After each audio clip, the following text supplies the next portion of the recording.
Welcome back to another technical deep dive here in the debug zone. Today we're tackling a big question and breaking it down with insights from other users. Hopefully this clears up some misconceptions and helps you get the answer you need.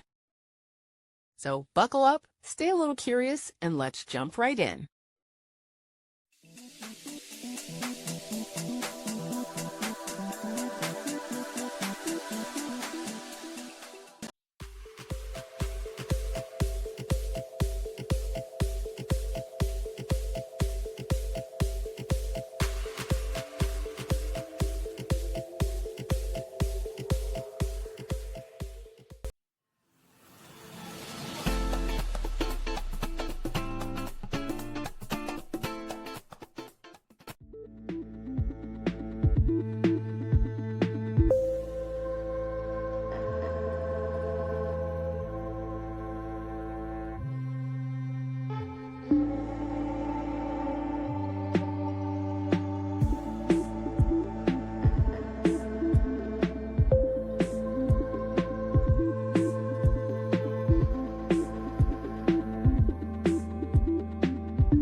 And that's a wrap.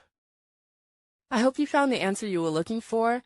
If you did, take a second to hit that subscribe button. It really helps out. And let me know in the comments which solution worked best for you. See you next time in the debug zone.